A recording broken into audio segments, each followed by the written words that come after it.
Bonjour, aujourd'hui nous allons parler de la performance de vos campagnes emailing. Alors je parlais avec un client aujourd'hui qui me disait que le taux d'ouverture de ses campagnes baisse d'année en année. Donc, concrètement, il y a quelques années, il y a 5-6 ans, il était entre 20 et 25% d'ouverture pour chacune de ses campagnes. Il envoie à des entreprises, il essaye de détecter des projets, de collecter des contacts, des contacts de gens qui peuvent être intéressés par ses produits. Donc typiquement, quand il reçoit un contact, il le donne à un commercial qui va essayer de l'appeler pour voir s'il y a un projet.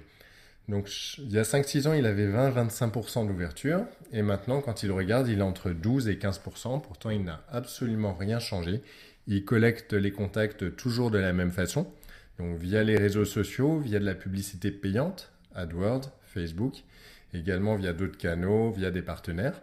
En tout cas, il a des coûts d'acquisition pour chaque adresse email collectée.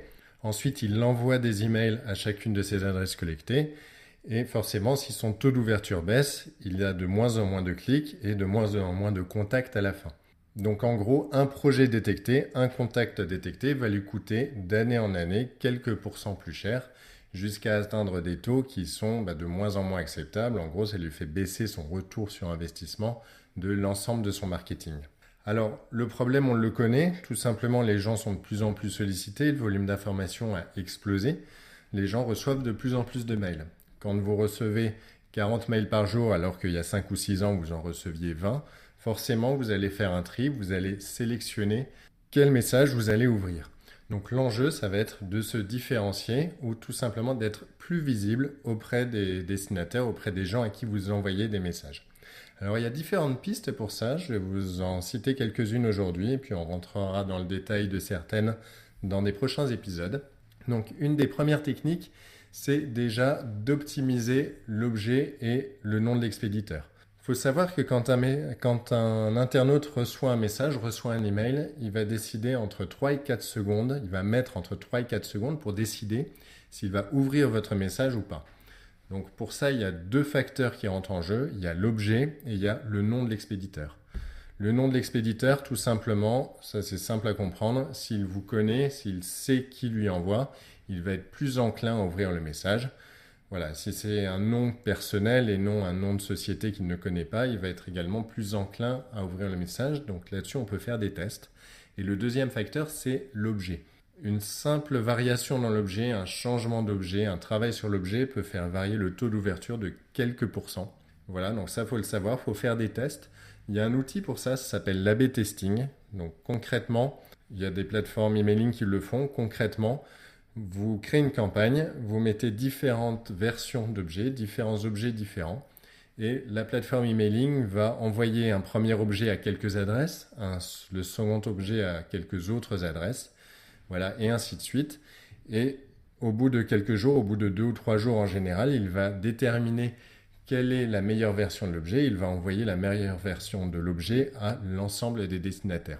C'est assez facile de le faire à la main également. Il suffit de créer une première campagne avec un objet, 1000 destinataires, une seconde campagne avec un autre objet sur 1000 autres destinataires, et ainsi de suite. Vous regardez les statistiques 2 jours plus tard et ensuite vous envoyez le meilleur objet à l'ensemble de vos destinataires. Alors il y a une erreur à ne pas commettre là-dessus, c'est qu'il faut que la base de vos destinataires soit vraiment aléatoire, soit triée de façon aléatoire. Il ne faut surtout pas trier par ordre alphabétique, encore moins par fournisseur d'accès et surtout pas par catégorie. Il faut vraiment que ce soit de l'aléatoire pour que vous ayez des résultats qui soient facilement exploitables, en tout cas qui soient fiables. L'autre façon d'optimiser un petit peu le rendement de vos campagnes emailing, c'est de faire des relances. Là aussi, c'est quelque chose que vous pouvez faire à la main ou alors vous pouvez utiliser une plateforme emailing qui a un module de marketing automation, donc d'automatisation du marketing. Il y a 3 grands types de relances. La première, c'est sur les non-ouvreurs. Les gens ont reçu votre message une première fois, ils ne l'ont pas ouvert pour différentes raisons, soit parce qu'ils ne l'ont pas vu, soit parce que l'objet et le nom d'expéditeur ne leur ont pas plu. Ça, on le voit souvent chez des clients. Les gens relancent sur les non-ouvreurs en envoyant exactement la même chose. C'est exactement ce qu'il ne faut pas faire. Mettez-vous à la place d'un internaute. S'ils ont vu une première fois passer votre message et qu'ils ne l'ont pas ouvert, il n'y a aucune raison qu'en envoyant exactement la même chose, avec le même objet, le même nom de l'expéditeur, ils aient plus envie d'ouvrir la deuxième fois, 2 ou 3 jours après, juste parce que c'est pas au même moment. Donc en général, quand vous faites une relance sur les non-ouvreurs, effective, c'est avec un objet différent. Voilà, avec quelque chose de plus dans l'objet ou un objet complètement différent. Si vous n'avez pas d'idée, il y a un truc tout simple, c'est de rajouter dernier jour ou dernière chance pour obtenir. Voilà, il y a des petites formules à trouver pour essayer de rajouter de l'urgence. Ensuite, le deuxième type de relance automatique, c'est la relance sur les cliqueurs qui n'ont pas été transformés. Donc là, c'est des gens qui ont ouvert, c'est des gens qui ont cliqué, mais c'est des gens qui n'ont pas converti. Ça veut dire qu'ils ont été voir votre page, ils ont été voir votre site, mais ils n'ont pas rempli le formulaire si vous faites de la collecte de lead, ils n'ont pas acheté si vous faites de la vente. Voilà, c'est des gens qui ont cliqué, mais qui ne sont pas allés jusqu'au bout. Donc là, l'idée, c'est d'envoyer autre chose, bien entendu, et d'envoyer quelque chose de moins engageant.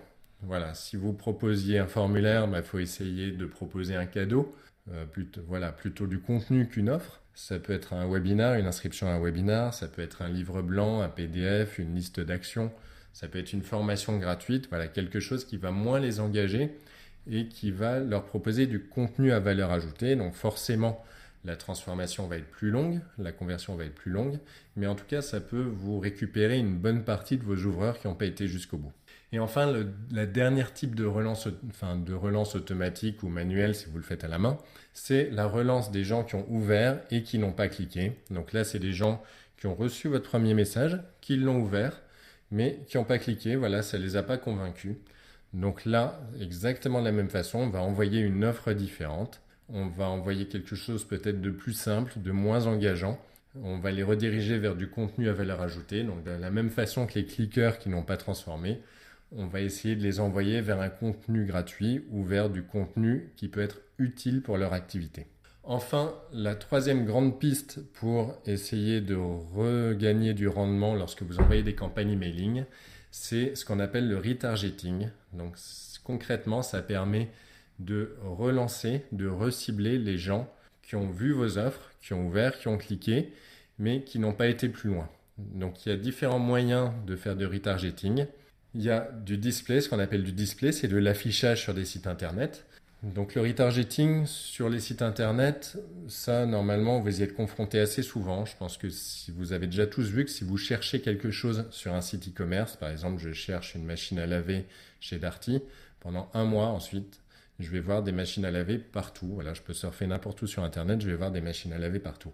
Vous pouvez faire exactement la même chose. Vous pouvez le faire sur Facebook et vous pouvez le faire en display, donc en affichage sur Internet. Il y a différentes techniques, on en parlera dans un prochain épisode.